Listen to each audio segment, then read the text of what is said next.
5 का बी। बोलता है Ankit and Munna started a partnership on 1 January 2019। They contribute 160 as a capital. मतलब अंकित ने लगाया 1,60,000, मुन्ना लगाया 1,20,000 respectively as their capital. The terms of partnership agreement are as under. मतलब डीड बना हुआ है, डीड में क्या लिखा हुआ है, इंटरेस्ट ऑन कैपिटल कितना मिलेगा आपको 10% per annum. Ankit and Munna to get a monthly salary of 2,000 and 3,000 respectively. मतलब अंकित पहला है ना, तो अंकित को 2,000 का पर मंथ मिलेगा, मतलब 24,000 इसको मिलेगा और 36,000 इसको मिलेगा। तीसरा बोलता है profit have to be shared in the ratio of 3:2। इनका जो प्रॉफिट शेयरिंग रेशियो 3:2 है, कोई दिक्कत नहीं है। The profit for the year ended 31 December 2019 before making above appropriation. मतलब हम कुछ दिए नहीं उसके पहले, मतलब नेट प्रॉफिट हमारा ये सब देने से पहले कितना मेरा प्रॉफिट है 1,43,000। Interest on drawings amounted to ₹2,000 and 3,000 for Munna Ankit and Munna. Ankit drawings किया है तो उस पर इंटरेस्ट देखिए यहाँ पर इजी कर दिया है। ड्रॉइंग्स क्या किया है छोड़िए, उस पर इंटरेस्ट क्या निकालना है छोड़िए, हम इंटरेस्ट निकाल के ही दे दिए तो इजी कर दिया। आगे में उसका ड्रॉइंग्स अमाउंट दिया रहेगा तो आपको इंटरेस्ट निकालना पड़ेगा, फिर उसका कॉन्सेप्ट अप्लाई करना पड़ेगा, 6 महीने के लिए निकलता है, याद है ना। तो क्वेश्चन में भी क्या है, आपको इंटरेस्ट निकाल के दे दिया है पक्का। तो आपका जो अंकित का ड्रॉइंग्स पे इंटरेस्ट कितना है 2,000 है, इसका कितना है 3,000। Prepare profit and loss appropriation account. तो देखिए हम यहाँ पे अब हम लोग आप लोग क्या कीजिएगा, वर्किंग करके कीजिएगा। हम यहाँ पे फटाक से खाली बता देते हैं कैसे, अब हम शॉर्टकट भी मार सकते हैं। जैसे कि हमको पता है नेट प्रॉफिट कितना है 143, यहाँ लिख देंगे। अब इंटरेस्ट ऑन कैपिटल, तो इंटरेस्ट ऑन कैपिटल अंकित और मुन्ना, अंकित का कितना है 16,000 का 10%, 1,60,000 का 10%, और इसका 1,20,000 का 10%, 12,000, 10% एग्रीड हुआ था। अब यहाँ पे लिख दिए सैलरी अंकित का मुन्ना का, इसका 24,000, इसका 36,000। तो यहाँ पे इंटरेस्ट ऑन ड्रॉइंग्स भी है, ये नेट प्रॉफिट है, और यहाँ पे इंटरेस्ट ऑन ड्रॉइंग्स भी है। अंकित का कितना है 2,000 और मुन्ना का 3,000, 6 लग रहा है, ठीक है। और सैलरी भी हो गया, और कुछ दिया हुआ था, कुछ नहीं दिया हुआ था, बस इतना ही है। तो 143 में 5 जुड़ जाएगा, ये कितना आ जाएगा मेरा 148, बोले वही लेकिन लिखा गया इतना 148 उसमें इतना माइनस हो जाएगा, कितना माइनस हो जाएगा 16,000, 12,000, 24,000 और 36,000, 78,000 माइनस हो जाएगा 148, 70,000 आएगा, 60,000 आएगा। कहाँ गलती हो गया 16,000, अच्छा 2 हो गया, 12 का 2 हो गया था, ठीक है 2 का 12 टाइप हो गया था 60, ठीक है। इसको बांट देंगे किसमें, अंकित और मुन्ना में, किस रेशियो में 3:2, मतलब 3:2 मतलब 3 तो 5, 5 से डिवाइड करेंगे तो 12 पंचे 60,000, 5,000 और 5 दिया 15,000 और 5 दूना 10, और आपका बन गया। देखिए 15 और 10 आंसर आया फाइनली। अरे कहाँ मिस्टेक हुआ 60,000, 3 2 और 3 2 5, 5 से किया सॉरी 12, अच्छा 5 ले 12 दिया 36,000, 12 दूना 24,000, 36 और 12 नहीं 36 और 12, ये मिस्टेक हो गया 36 और 12। तो सिंपल है, हम लोग का 41 था, 5,000 इंटरेस्ट ऑन ड्रॉइंग्स आया, 148 हो गया। 148 में हम लोग ने इंटरेस्ट के थ्रू 16, 12, 28,000 दिया, और 24 और 36 60,000 रुपया सैलरी दिए, 60,000 बच गया, जिसको हम लोग 3:2 में 30,000 और 36,000 24,000 में बांट लिए पक्का। चलिए यहाँ पे आप लोग खाली एक चीज ध्यान दीजिएगा, किताब में जो बनाया हुआ ना हर एक क्वेश्चन हर एक तरह से बनाया हुआ है, आपको मेरे फॉर्मेट के हिसाब से बनाना है।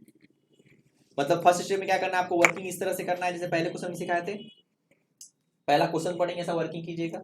आप लोग को लग रहा है झूठ का समय बर्बाद कर डायरेक्ट तो बन जाएगा, लेकिन जब क्वेश्चन एडवांस लेगा ना आगे रिकंस्टिट्यूशन में तो बहुत काम आएगा, क्योंकि बहुत कुछ लिखा रहता है, बहुत इतना बड़ा बड़ा क्वेश्चन रहेगा, तब बार बार क्वेश्चन पढ़ के पागल हो जाइएगा। तो ये आदत को कैप्चर कर लीजिए कि मतलब हम ग्राफ बना लेंगे, जितना पार्ट में उतना कॉलम, और हर एक का डिटेल ऐसे से लिख लेंगे, क्या कॉलम फॉर्म में बना लेंगे, तो हर एक चीज हमको दिख रहा है, टेंशन फ्री है हम। आंसर भी नहीं आया ना तो फिर से क्रॉस चेक कर लीजिए, तो पूरा क्वेश्चन पढ़ने में ही 4 बार बर्बाद करते हैं हम, समझ पा रहे हैं। और कॉन्फिडेंस नहीं आता, हम भी बिहार में थे तो यही चीज सीखे, जब बाहर गए ना तो ये कला जब सीखे समझ में आएगा कि पढ़ाई बहुत आसान है, क्वेश्चन को खोल दीजिए वही हमारा आंसर है। हम जब पढ़ते थे तो बच्चा डाउट क्लास में पूछे, जैसे मान लीजिए हॉस्टल में थे ना, तो पूछने के लिए आया, जैसे पूछने के लिए आया तो हम कुछ भी नहीं देख रहे हैं कि क्या क्वेश्चन है, पहले क्वेश्चन लिए और जो जो क्वेश्चन बोलते चला गया, हम ऐसे करके एरो देख के बनाते चले गए, नहीं फिर वो सामने वाला बोलता है नहीं नहीं समझ गया, हो जाएगा हो जाएगा। इसका मतलब समझ में आया प्रॉब्लम कहाँ होता है लोगों का, क्वेश्चन को ही नहीं समझ पाता, सोल्यूशन कहाँ से निकालेगा। तो ये क्वेश्चन आप लोग को देखिए, अभी हम उससे देख लेंगे आप लोग कितना काबिल बनिएगा तो हमारा कुछ नहीं आगे जाके फंसिएगा। ये शॉर्टकट नहीं, बहुत अच्छा चीज है, 2 मिनट एक्स्ट्रा ले रहा है लेकिन आपको एकदम 100% परफेक्ट और आपका आंसर सही निकाल के दे रहा है और बात का समय बचा दे रहा है। आपको लग रहा है झूठ का, मैंने ग्रेजुएट क्यों नहीं बनाया पीएलए प्रोफेशनल अकाउंट। बचपन में धागा कैसे खोलते थे हम लोग, धागा फंसा ऐसे खोल लिए, इतना निकला लेकिन बाद में फंस गया, लेकिन मम्मी लोग पापा लोग क्या करते थे, ऐसा लेते थे, पहले प्रॉब्लम को समझते थे, उलझा हुआ किधर से है उसको निकालते थे, नहीं उसके बाद आराम से पूरा धागा निकल जाता था, नहीं तो प्रॉब्लम को समझने में टाइम देते थे, और हम लोग सोचते थे डायरेक्ट सोल्यूशन निकालना सोचते थे, ऐसे खींचे और सब धागा ऐसे करके सुसाइड कर लिया, नहीं गलत की सही, समझे? और मम्मी लोग ऐसे देखती थी, पता है क्या बेवकूफी करी, मैं बोला कहा कि इतना टाइम लगा, इतना टाइम तो इतना खींच लेते ये कौन सी कर रही है, नहीं गुस्सा था देख के कि हम लोग चीजों को समझते नहीं थे कि मम्मी पापा क्या कर रहे हैं, हमको तो इतना देर में तो साला हम अपने से इतना निकाल देते इतना तो निकाल देते कि बाद में दिक्कत हो जाता। वहीं पर प्रॉब्लम देख रहे एक बार सोल्यूशन कर लेंगे तो पूरा सॉल्व हो जाएगा, आगे फंस जाएगा, आप बनाना तो शुरू कर दिए लेकिन आपका फाइनल आंसर नहीं आएगा, फंस जाइएगा, आप समझ रहे हैं आप? इसलिए क्या कीजिए, पहले उलझा हुआ धागा को समझिए, समय इसमें 2 मिनट एक्स्ट्रा दीजिए, तो हम कॉपी चेक करेंगे और समझ जाएंगे। अगर आप नहीं बनाए तो हम कुछ नहीं बोलेंगे, खाली बस स्माइल देकर छोड़ देंगे, बोलेंगे आपका किस्मत टूटा हुआ तो हम कौन सी करें, बना लीजिए बेवकूफ, बन गए बेवकूफ, 1000 रुपये कमा लिए आपसे, मेरा तो मोटा मोटी पूरा हो गया। अब आप समझिए, कोशिश तो किए थे समझाने का, क्या हो गया? अब होटल में खाना लीजिए और फेंक दीजिए, हम क्या कर सकते हैं? खाना वाला उसको थोड़ी लगे, हम तो पैसा दिए, हम दिए ना आपको उतने का, आप फेंक दीजिए तो हम क्या कर सकते हैं? गलत की सही? तो आप लोग समझे कैसे करेंगे, क्वेश्चन पढ़ेंगे, ऐसे वर्किंग करेंगे अच्छे से। यहाँ पे शॉर्टकट वर्ड यूज कर सकते हैं, PSR कैपिटल का C, इंटेंशन कैपिटल को I ऑन कैप लिख सकते हैं, intention I on drawing draw कर सकते, छोटा जितना छोटा छोटा फॉर्म लिख सकते हैं कि आप समझिए। ऐसा नहीं कि आप छोटा, जैसे हम यहाँ पर अंकित और X और Y लिखा हुआ है, अंकित और मुन्ना तो हम A और N लिख लिए, यहाँ पर A और M लिख लिए, लेकिन समझ में आ रहा है? कभी कभी लिखेगा कि अमरदीप, अमर और अमर सेन, क्या कीजिएगा? आपने फंस के मर जाइएगा। और इंस्टीट्यूट क्या करता है ना, इतना मतलब हमारा इंस्टीट्यूट है जो सीए बदनाम क्यों बताते हैं, हम जो सिर्फ जिस फाइनल पास किए हैं उस टाइम में क्वेश्चन था होल्डिंग कंपनी का पार्ट 2, जिसमें 3 कंपनी मर्ज हो रही थी, तीनों का नाम पता है क्या था? सी लिमिटेड, एक का खाली सी, एक का CEE, एक का SEE। साला चीटिंग भी नहीं कर सकता, कितना किसका आंसर आया, तो सी लिमिटेड कितना आया, हम तो ऐसा कसम से, मतलब मजाक नहीं बता रहे तीनों सी लिमिटेड है, अब बातों नहीं कर सकते कितना आंसर आया, समझे आप? एक का खाली सी, एक का CEE, मतलब मजाक नहीं बता रहे हैं। नवंबर 2012 अटेम्प्ट जिसमें हम पास हैं, उसमें ये प्रॉब्लम ऐसा हुआ है। मतलब खुद भी कभी कभी कंफ्यूज हो जाते हैं, नहीं समझे? मतलब बगल वाला से हेल्प भी नहीं ले सकते किसका कितना आया, सी लिमिटेड कितना आया, नहीं कौन वाला सी, नहीं समझ में आ रहा है तूने, जो तू है नहीं समझ में आ रहा है, तू वाला सी नहीं आप वहां भी नहीं, तो बहुत कंफ्यूजन है, तो हम कुछ नहीं बोलेंगे, ठीक है?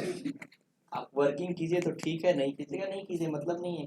तो इसलिए शॉर्टकट, जैसे कि हम अंकित मुन्ना में A और M ले काम चला लिए, लेकिन अब मान लीजिए कि अब समझ रहे हैं आप, जैसे कि वहां पर अमरदीप है, अमर सेन है और अमर, तो अमरदीप को AD लिख देंगे हम शॉर्टकट, वो अपना दिमाग लगाना है, नहीं समझ में आ रहा तो प्रफुल्ल लिख लीजिए, मतलब आपको समझना है, खाली वर्किंग में आप अपने से वर्किंग समझ लीजिए। इंस्टीट्यूट को खाली फाइनल आंसर चाहिए होता है, ये वाला आंसर सही चाहिए होता है।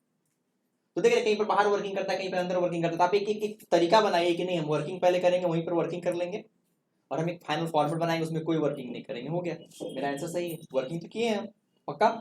कोई दिक्कत?